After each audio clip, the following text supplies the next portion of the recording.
साथियों नमस्कार, शुभ संध्या। आप सभी का आपके अपने YouTube चैनल सुभी क्लासेस के ऑनलाइन प्लेटफॉर्म पर हार्दिक स्वागत, अभिनंदन है। आज विषय है जो कि 12th क्लास जो बोर्ड के विद्यार्थी हैं उनको लेकर के, उनका एक चैप्टर है मानव स्वास्थ्य एवं रोग और रीट लेवल सेकंड में सूक्ष्म जीवों से उत्पन्न होने वाले संक्रामक या असंक्रामक रोगों से संबंधित कुछ रोग दिए गए हैं जिनके बारे में चर्चा करेंगे। तो आज सबसे पहले चर्चा करने वाले हैं कि रीट में जो लेवल सेकंड है, राजस्थान अध्यापक पात्रता परीक्षा या राजस्थान जो एग्जामिनेशन फॉर टीचर्स है, उसके लिए बहुत ही इंपॉर्टेंट वीडियो या क्लास है दोस्तों। तो आज सबसे पहले मैं बात करने वाला हूं सूक्ष्म जीवों की कि सूक्ष्म जीव होते क्या हैं। तो सूक्ष्म जीव कहते किसे हैं दोस्तों? तो ऐसे जीव जिनको हम केवल अपनी नग्न आंखों से नहीं देख सकते हैं। तो जब नग्न आंखों से नहीं देख सकते हैं और उन्हें हम सूक्ष्म जीव कहते हैं, तो फिर देख किससे सकते हैं? तो उनको देखने के लिए हमें कुछ यंत्रों की आवश्यकता होती है, जैसे माइक्रोस्कोप यानी सूक्ष्मदर्शी के द्वारा या आवर्धक लेंस के माध्यम से उनको देखा जा सकता है या उनके बारे में अध्ययन किया जा सकता है। बस उन्हीं को हम सूक्ष्म जीव कहते हैं। जैसे जीवाणु है, विषाणु है, प्रोटोजोआ है, कवक है, शैवाल है, कृमि है, ये सभी सूक्ष्म जीव के अंतर्गत आते हैं। तो सबसे पहले मैं छोटी सी बात करता हूं आपके सामने।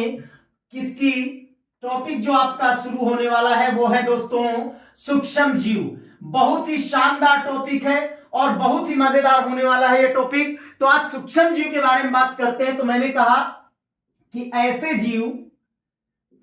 जीव जिनको हम केवल नग्न आंखों से नहीं देख सकते, नग्न आंखों से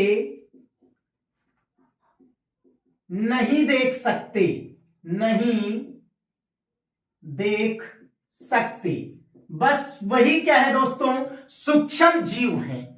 मीन्स नग्न आंखों से नहीं देख सकते तो यंत्रों की सहायता है। अब वो यंत्र कौन से हैं? तो सीधा मैं यहां एरो साइन लगा करके लिखता हूं, किसके द्वारा देख सकते हैं? तो सूक्ष्मदर्शी। किसके द्वारा? सूक्ष्मदर्शी के द्वारा देख सकते हैं, जिसे माइक्रोस्कोप कहते हैं। या उसके अलावा दोस्तों किससे देख सकते हैं? आवर्धक लेंस के माध्यम से देख सकते हैं इन सूक्ष्म जीवों को, या इन सूक्ष्म जीवों के बारे में हम जानकारी प्राप्त कर सकते हैं। बहुत छोटी क्लासेस 6 क्लास या 6 स्टैंडर्ड से शुरू हो जाता है सूक्ष्म जीव इत्यादि के बारे में। अब बात आती है कि जो सूक्ष्म जीव है उनको कितने भागों में बांटा गया है, क्योंकि जो रीट लेवल सेकंड का सिलेबस है उसमें 6 to 8 तक का मैटर दिया गया है और कठिनाई को देखते हुए 11 12 तक का मैटर रखा गया है। तो यहां पर पूरी बात करूंगा दोस्तों आपके सामने। जितना मैटर होगा वो परफेक्ट मैटर होगा आपके एग्जामिनेशन परीक्षा की दृष्टि से, सभी प्रतियोगी परीक्षाओं की दृष्टि से, जो साइंस का भाग आता है उसको लेकर के। तो यहां बात करता हूं कि सूक्ष्म जीवों को कितने भागों में बांटा गया है।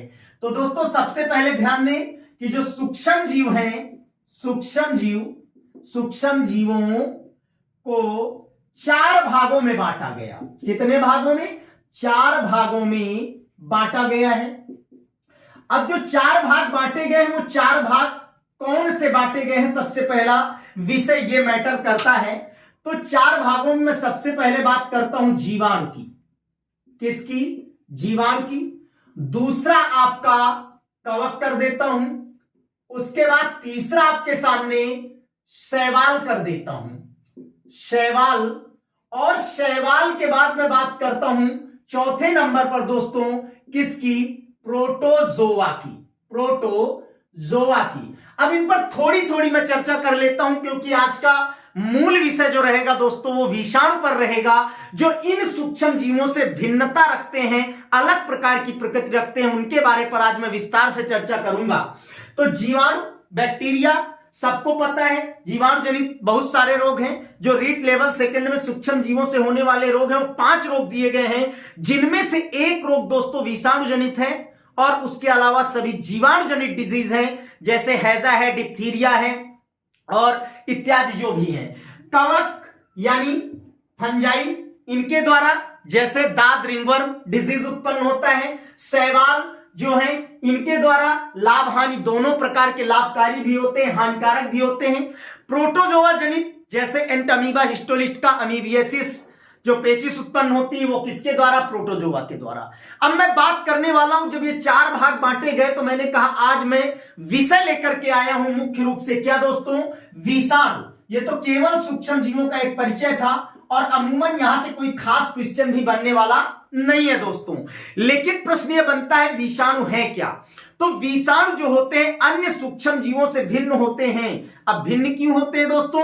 क्योंकि ये जीवित परपोषी की कोशिकाओं में गुणन करते हैं। तो यहां मैं लिखता हूं विषाणु अन्य सूक्ष्म जीवों से, अन्य सूक्ष्म जीवों से क्या होते हैं? अलग होते हैं, या कह दूं भिन्न होते हैं, या कह दूं पृथक होते हैं। बात एक ही है। अब ये अलग होते हैं तो इनका वो गुण कौन सा है जो इनको थोड़ा सा अलग बनाता है, डिफरेंट करता है? तो ये जीवित परपोषी की कोसा या कह दूं कोशिकाओं में, किसमें दोस्तों? कोशिकाओं में क्या करते हैं? गुणन करते हैं। कोशिकाओं में गुणन करते हैं। अब गुणन शब्द आया तो गुणन का मतलब क्या हो गया? यानी दोस्तों क्या करते हैं? कोशिका में जब पहुंच जाते हैं तो बहुत तीव्रतम वृद्धि करते हैं, या कह दूं अपनी संख्या में वृद्धि करते हैं। उसी शब्द को यहां दोस्तों क्या लिखा गया है? गुणन लिखा गया है। तो वृद्धि करते हैं, जैसे गुणनखंड में संख्या बढ़ती वैसे यहां क्या है? गुणन करते हैं। और कुछ इनकी विशेषता है। विषाणु अति सूक्ष्म दर्शीय कण होते हैं। क्या होते हैं इनकी विशेषता? वैसे तो बहुत सारी है, लेकिन मुख्य जो विशेषताएं हैं तो एक वो बता देता हूं। विषाणु जो होते हैं, विषाणु अति सूक्ष्म दर्शीय कण होते हैं। क्या होते हैं दोस्तों? अति सूक्ष्म दर्शीय कण होते हैं। विशेषता ये एक है। एक सबसे बड़ी विशेषता ये है दोस्तों कि हम सभी जानते हैं सभी जीवधारियों में क्या पाए जाते हैं? मॉलिक्यूल, बायोमॉलिक्यूल, जो डीएनए है, आरएनए है। तो जो विषाणु होते हैं इनमें दोस्तों डीएनए या आरएनए में से एक ही पाया जाता है। तो सीधा यहीं पर मैं लिख देता हूं डीएनए ऑब्लिक आरएनए, दोनों में से एक की उपस्थिति। दोनों में से क्या होता है दोस्तों? एक की उपस्थिति होती है। कोई एक हो सकता है, दोनों कभी नहीं हो सकते। ये विशेष बात है कि दोनों कभी नहीं हो सकते। या तो आरएनए राइबोज न्यूक्लिक एसिड होगा या फिर डीएनए डीऑक्सीराइबोज न्यूक्लिक एसिड होगा। मींस दोनों में से एक की उपस्थिति दोस्तों पाई जाती है। पहली बात। उसके बाद होता क्या है, अगली विशेषता बता दूं कि जो विषाणु होते हैं, विषाणु में क्या पाया जाता है? विषाणु में या विषाणुओं में प्रोटीन का आवरण पाया जाता है। किसका आवरण? प्रोटीन का आवरण पाया जाता है। अब जो आवरण पाया जाता है ये थोड़ा इंपॉर्टेंट है दोस्तों। क्या है? ये इंपॉर्टेंट है। जैसे आपने पढ़ा होगा क्या? एड्स, एक्वायर्ड इम्यूनोडिफिशियेंसी सिंड्रोम मींस किसके द्वारा होता है? एचआईवी वायरस के द्वारा होता है। वायरस जनित रोग है। तो उसका जो डायग्राम है उसमें भी प्रोटीन का आवरण और खूंटी सदस्य संरचनाएं पाई जाती हैं और डबल हेलिक्स आरएनए की उपस्थिति दोस्तों पाई जाती है। तो जो उपस्थिति पाई जाती है और प्रोटीन का आवरण पाया जाता है, तो प्रोटीन का आवरण कहलाता क्या है? तो यहां ध्यान रखेंगे, उसे कहा क्या जाता है दोस्तों? कैप्सिड कहा जाता है। क्या कहा जाता है? कैप्सिड। यानी विषाणुओं के ऊपर जो प्रोटीन का आवरण या प्रोटीन का आबद्धन पाया जाता है उसे क्या कहा जाता है? उसे कहा जाता है कैप्सिड कहा जाता है। उसके बाद बात करने वाला हूं कि जैसे परिपक्व विषाणु है, परिपक्व हो जाता है दोस्तों, उसे क्या कहते हैं? उसे वीर्योन कहते हैं। तो एक लाइन और यहां पर लिखता हूं कि परिपक्व विषाणु को क्या कहा जाता है दोस्तों?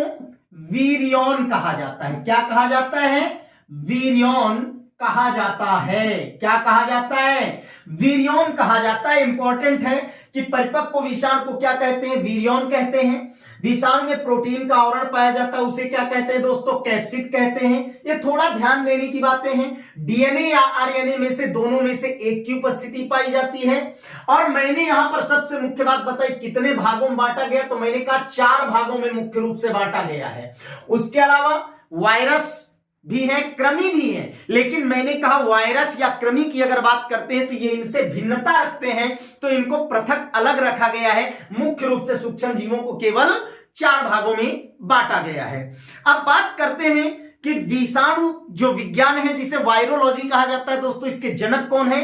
तो विंजेरिक को वायरोलॉजी का पिता कहा जाता है, या कह दूं फादर ऑफ वायरोलॉजी विंजेरिक। यानी कहने का तात्पर्य मेरी ये है कि जो विंजेरिक है वैज्ञानिक,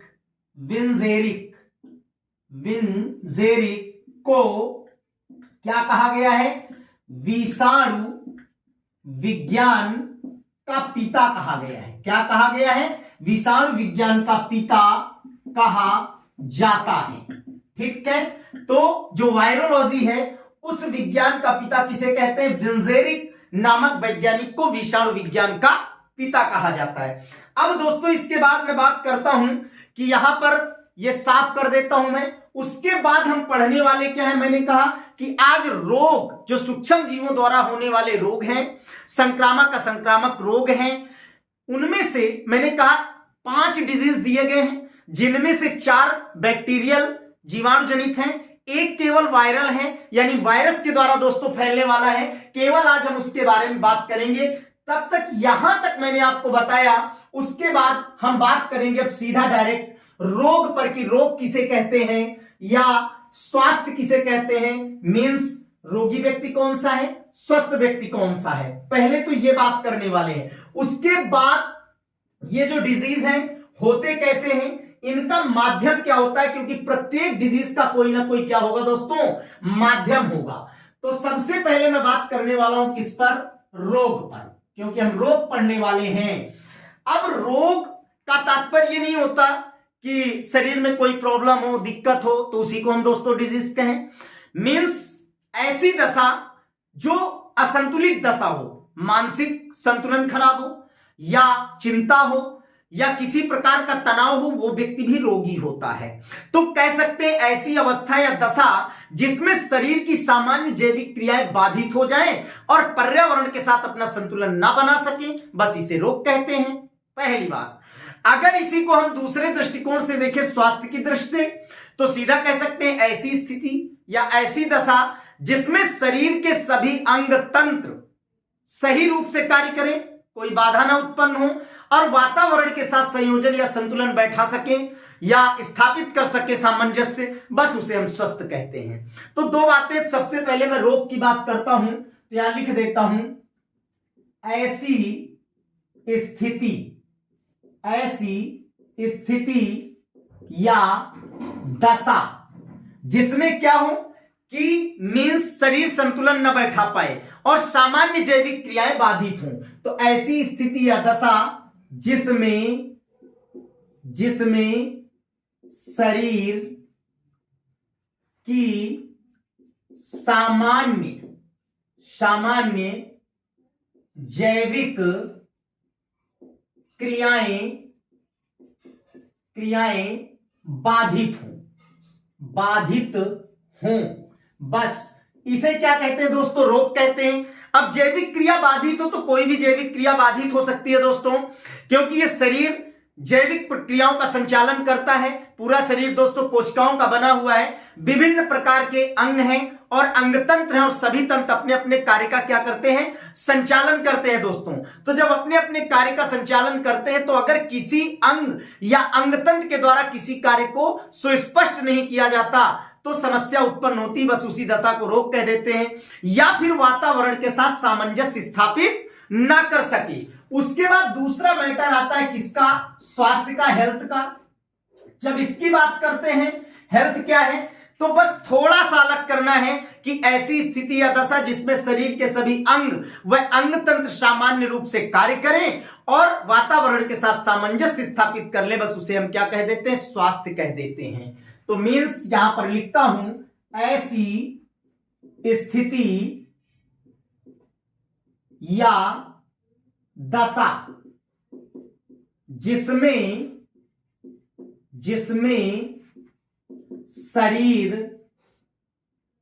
के सभी अंग व तंत्र क्या हो गई, सामान्य रूप से क्रिया करें, सामान्य रूप से या कह दूं सुचारू रूप से क्रियाएं करें तथा पर्यावरण के साथ संतुलन बनाए रखें। क्या बनाए रखें, संतुलन बनाए रखें या सामंजस्य बनाए रखें। बस उसे क्या कहते हैं दोस्तों, उसे हम कह देते हैं स्वास्थ्य या स्वस्थ व्यक्ति कह देते हैं, जो पूर्ण रूप से स्वस्थ होता है। अब ये बातें तो हो गई। अब रही बात मुख्य रूप से रोगों को बांटा कितने प्रकार से गया, तो दो प्रकार से मैंने कहा, संक्रामक या असंक्रामक। कौन कौन से रोग की बात करते हैं, रोगों को मुख्य रूप से दो भागों में बांटा गया दोस्तों। कितने भागों में बांटा गया है, दो भागों में बांटा गया है। अब वो दो भाग कौन कौन से हैं, तो बहुत आसान है। पहला है संक्रामक। कौन से, संक्रामक, नाम से ही पता चलता है संक्रामक, फैलने वाले, जो किसी माध्यम से फैल जाते हैं एक व्यक्ति से दूसरे व्यक्ति में, तेजी से फैलने लगते हैं। जैसे अभी आपने एक डिजीज को झेला महामारी के रूप में, जो कि वैश्विक महामारी के रूप में आया, कोविड-19, जिसे कोरोना के नाम से आपने जाना, और काफी जनहानि हुई। तो ये कैसा था, संक्रामक डिजीज था, जो एक व्यक्ति से दूसरे व्यक्ति में फैला और संपूर्ण विश्व को चपेट में ले लिया। तो ये संक्रामक रोग होते हैं। और असंक्रामक रोग का मतलब होता है जो संपर्क में आने से या सामान्य स्थितियों में नहीं फैलते हैं, उन्हें क्या कह देते हैं, असंक्रामक। जैसे मैं बात करूं कैंसर की, तो कैंसर का व्यक्ति रोगी होता है, उसके साथ रहने से, घूमने से या उसके संपर्क में आने से नहीं फैलता है, तो ये असंक्रामक। तो मींस इनको माध्यम की आवश्यकता है, ये बहुत तेजी से फैलते हैं, संक्रामक कहलाते हैं, और ये माध्यम से या संपर्क में आने से नहीं फैलते, असंक्रामक कहलाते हैं। मुख्य रूप से दो भागों में बांटा गया है। उसके अलावा आनुवांशिक भी हो सकते हैं रोग, उसके अलावा जीवन शैली पर आधारित भी हो सकते हैं रोग, जो 12th क्लास की बुक बोलती है, या आहार संबंधी डिजीज हो सकते हैं, जैसे संतुलित आहार नहीं लिया जा रहा है, आहार का उपभोग सही तरीके से नहीं किया जा रहा है, पोषक तत्वों की कमी हो जाती है, तो भी डिजीज उत्पन्न हो जाते हैं। तो इस तरह से दो भागों में बांटा गया। उसमें से मैं आज एक संक्रामक रोग की बात करने वाला हूं, जो रीट लेवल सेकंड में वायरोलॉजी के अंतर्गत विषाणु जनित या वायरस जनित रोग है। वो कौन सा है, बहुत ही इंपॉर्टेंट है, वो है खसरा। कौन सा डिजीज है, खसरा डिजीज, जिसको क्या कहा जाता है, मिजल्स। क्या कहा जाता है दोस्तों, मिजल्स के नाम से जाना जाता है, कंठमाला के नाम से जाना जाता है। तो मींस ये डिजीज छोटे बच्चों में ज्यादा होता है, वायरस जनित है। तो सबसे पहले मैं बात करता हूं कि किस वायरस से फैलता है। तो इसका जो वायरस है पॉलीनोसा मार्बिलोरम है। कौन है, वायरस का नाम लिखता हूं, पहले यहां लिखता हूं खसरा मीजल्स। कैसा है, वायरस जनित है दोस्तों। कैसा है, वायरस जनित। किस वायरस से होता है, तो मैंने कहा पॉलीनोसा मार्बिलोरम, ये वायरस है जिसके द्वारा ये डिजीज फैलता है। अब ये डिजीज सबसे ज्यादा होता किसमें है, तो सबसे ज्यादा जो संवेदित होते हैं, प्रभावित होते हैं, जिन पर ज्यादा प्रभाव पड़ता है, वो किन पर, छोटे बच्चों पर। सबसे ज्यादा प्रभावित कौन होता है दोस्तों, छोटे बच्चों पर इसका प्रभाव होता है। सबसे ज्यादा इसका प्रभाव किस पर होता है, छोटे बच्चों पर होता है। उसके बाद बात करने वाला हूं सबसे पहले कि इसके लक्षण क्या हो सकते हैं, क्योंकि सबसे इंपॉर्टेंट होता है सिम्टम्स। दोस्तों सिम्टम्स ही किसी रोग की जानकारी को बताते हैं। कई रोग होते हैं जो तुरंत प्रभाव दिखाते हैं और पता चल जाता है, लेकिन कई रोग होते हैं कि होने के बाद बहुत लंबे समय बाद उनके बारे में पता चलता है, तब तक वो काफी हानिकारक रूप ले चुके होते हैं। तो इस रोग के लक्षण सबसे पहले जानेंगे। इस रोग के लक्षण में पहला लक्षण क्या होता है, त्वचा पर क्या हो जाते हैं, लाल चकत्ते या धब्बे, त्वचा पर छोटे छोटे लाल दाने, यह पहला लक्षण है। और उसके अलावा क्या होता है, जैसे नाक और गले में सूजन, नाक गले में सूजन। उसके अलावा आंखों में जलन दोस्तों, क्या हो जाता है, आंखों में जलन, आंखों में जलन। और इतना ही नहीं कि आंखों में जलन, उसके अतिरिक्त जो होता है आंख से आंसू की तरह आते रहते हैं। उसके अलावा बुखार हो जाता है, तेज खांसी हो जाती है। ये सामान्य जो एक जुकाम में जनरल सिम्टम्स दिखाई देते हैं, लक्षण दिखाई देते हैं, वही इसमें प्रकट होते हैं। तो जो बुखार होता है वो कितना हो जाता है दोस्तों, बुखार 104 फ़ारेनहाइट तक, कितना, 104 फ़ारेनहाइट तक क्या हो जाता है, बुखार हो जाता है, बुखार। ये लक्षण प्रकट होते हैं, 104 फ़ारेनहाइट तक बुखार हो जाता है। इस तरह के विशेष लक्षण क्या होते हैं, दिखाई देते। और पहचान है, जैसे जीभ पर सफेद धब्बे बन जाना, क्या हो जाता है, जीभ पर सफेद धब्बे बन जाना, जीभ पर सफेद धब्बे, यानी कहने का तात्पर्य सफेद स्पॉट बन जाना। और एक लक्षण है, लक्षण बहुत सारे हैं दोस्तों, जैसे फोटोफोबिया, जैसे हाइड्रोफोबिया सुना होगा, वैसे फोटोफोबिया होता है, यानी तीव्र प्रकाश के प्रति संवेदनशीलता। क्या लिख देता हूं यहां पर, फोटोफोबिया, फोटोफोबिया।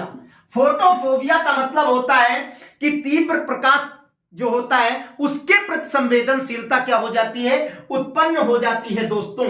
कुछ बातें इधर कर लेते हैं दोस्तों कि तीव्र प्रकाश की, ये तो लक्षणों की बात हुई। अब लक्षणों के बाद हम बात करते हैं किसकी, सबसे पहले इससे बचाव कैसे किया जाए। बचाव यहां पर लिखता हूं दोस्तों कि इससे बचाव कैसे किया जाए।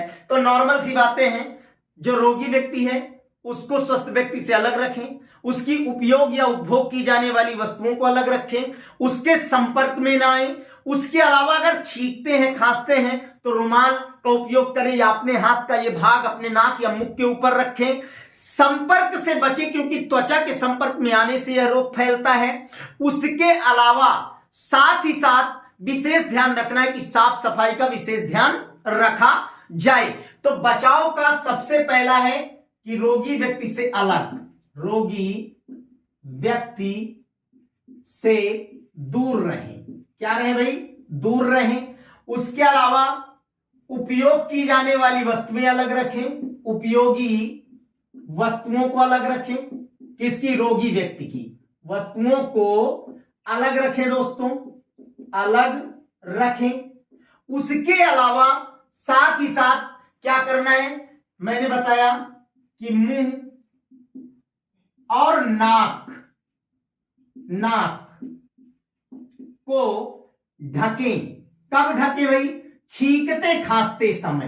कब, छींकते प्लस खांसते समय, यह विशेष ध्यान रखें। सबसे बड़ा संचरण का माध्यम यही है, क्योंकि इस रोग का संचरण वायु द्वारा होता है। जब हम अध्ययन करते हैं तो ये विशेष ध्यान रखना है। क्यों, क्योंकि जब छींकते खांसते हैं जो जल बूंदें निकलती हैं वो वायु के साथ जब निलंबित होती हैं तो श्वसन के माध्यम से एक व्यक्ति से दूसरे व्यक्ति में पहुंच जाती है, जिससे दूसरे व्यक्ति को क्या करते हैं, रोगी बना देते हैं। तो इस तरह से अगर संचरण की बात करें तो मैं यहां संचरण की भी बात बता देता हूं आपको। संचरण कैसे होता है, तो इसका मुख्य कारण होता है संचरण वायु द्वारा। किसके द्वारा दोस्तों, वायु द्वारा। यह मुख्य संचरण का माध्यम है। उसके अलावा दूसरा आपको बता दूं, जैसे लार द्वारा, जैसे किसी व्यक्ति के द्वारा कोई वस्तु भोग की गई है, वही व्यक्ति को दूसरे को खिलाई जाए तो लार लगी हुई है, स्लाइवा के माध्यम से एक व्यक्ति से दूसरे व्यक्ति में पहुंच जाएगी। उसके अलावा मैंने बताया था संपर्क, यानी अगर त्वचा का संपर्क हो गया तो त्वचा के संपर्क से दूसरे व्यक्ति में फैल सकता है। तो संपर्क किसका, त्वचा द्वारा फैल जाएगा दूसरे व्यक्ति में। उसके अतिरिक्त अगर मां को है तो मां से बच्चे में भी हो सकता है। मां को अगर है तो मां से बच्चे में, जैसे एड्स वाली पोजीशन है, मां से बच्चे में ये रोग हो जाएगा। तो इस तरह से ये रोग दोस्तों क्या होता है, तेजी से फैलने का कार्य करता है। और इसका मैंने बताया कि माध्यम क्या होता है, तो इसका माध्यम दोस्तों वायु। अब रही बात बचाव की, बात हो गई, संचरण की बात हो गई, लेकिन इसका क्या कोई इलाज है, तो सीधा बताया गया इसका कोई परफेक्ट इलाज नहीं है, ना अब तक खोजा गया है कि कोई परफेक्ट इलाज इसका खोजा गया हो।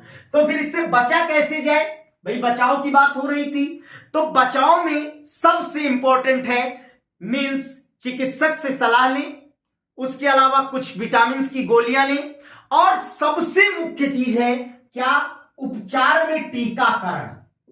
उपचार की अगर बात करें तो सबसे इंपॉर्टेंट है दोस्तों टीकाकरण। यहां एक क्वेश्चन बड़ा अच्छा बनने वाला है, वैसे सभी एडवर्ड जेनर को जानते हैं, चेचक के टीके की खोज की, वहीं से टीके का प्रादुर्भाव हुआ। तो यहां मैं बात करने वाला हूं सबसे पहले उपचार में टीकाकरण, और उसके अलावा बाकी बातें मैंने बता दिया है। टीकाकरण सबसे सफलतम प्रभावी है। अब टीकाकरण होता कैसे है और कितने समय में होता है, तो मैंने बताया कोई सटीक उपचार नहीं है, टीकाकरण ही उपचार है इसका। टीकाकरण की अगर बात करें तो एक टीका है, यहां मैं बता देता हूं, जो इंपॉर्टेंट क्वेश्चन है, एमएमआर का टीका लगता है। किसके लिए, खसरा के लिए एमएमआर का टीका लगता है। बच्चों में कितने दिन में लगता है, 6 माह में। ठीक है, एमएमआर का टीका, ठीक है, 6 माह में, 6 माह में। ठीक है, किनको लगता है, 6 माह में बच्चों को, बच्चों को। ठीक है, ये टीकाकरण सबसे इंपॉर्टेंट है। उसके अलावा एक खास बात है कि जो स्वास्थ्य मंत्रालय के अनुसार बात करें, कार्यक्रम के अनुसार, तो इसका टीका 12वें व 48वें महीने में लगाया जाता है। किसके अनुसार, ये ध्यान में लाइन, जो स्वास्थ्य मंत्रालय, स्वास्थ्य मंत्रालय, कहां का स्वास्थ्य मंत्रालय, भारत सरकार का स्वास्थ्य मंत्रालय, उसने कार्यक्रम चलाया, उस कार्यक्रम के अनुसार, स्वास्थ्य मंत्रालय के कार्यक्रम के अनुसार, कार्यक्रम के अनुसार कितना, 12वें व 48वें माह में क्या होना चाहिए भाई, टीकाकरण। टीकाकरण ये किसके द्वारा है, स्वास्थ्य मंत्रालय के अनुसार है। टीका कौन सा लगता है, एमएमआर का, कोई सटीक उपचार नहीं है। उसके अलावा क्या है, विटामिन ए की गोलियां उपयोग की जानी चाहिए। ठीक है, विटामिन ए की गोली, अन्य विटामिन भी लिए जाते हैं, तो विटामिन ए का उपयोग किया जाए। मींस औषधियों के साथ साथ आप विटामिन ए की प्रतिपूर्ति कर सकते हैं, जैसे मछली का तेल जिसे कॉड लिवर ऑयल कहा जाता है, गाजर है, या अन्य इस प्रकार के खाद्य पदार्थ जिनसे विटामिन ए पर्याप्त मात्रा में प्राप्त होती है दोस्तों। तो अब इस पर हम बात करने वाले हैं कि विषाणु, जैसे मैंने बताया, मैंने कहा जैसे कृमि भी सूक्ष्म जीव है, तो मैंने कहा कृमि द्वारा भी रोग होते हैं, जैसे स्लीपद हाथी पांव अगर आपने सुना हो, वो किसके द्वारा होता है, वाउचेरिया के द्वारा होता है, तो ये भी सूक्ष्म जीव है। अब इस पर 2 लाइनें हैं मुख्य जो बहुत इंपॉर्टेंट है कि खसरा के लक्षण कितने दिन बाद प्रकट होते हैं और कितने दिन तक रहता है। तो खसरा के लक्षण 10 से 14 दिन तक प्रकट नहीं होते, उसके बाद प्रकट होते हैं, रोग हो जाता है, हमें पता नहीं चलता है। तो दोस्तों ये इंपॉर्टेंट लाइन है, ध्यान देंगे सभी लोग। क्या, खसरा, खसरा के लक्षण 10 से 14 दिन के बाद प्रकट होते हैं।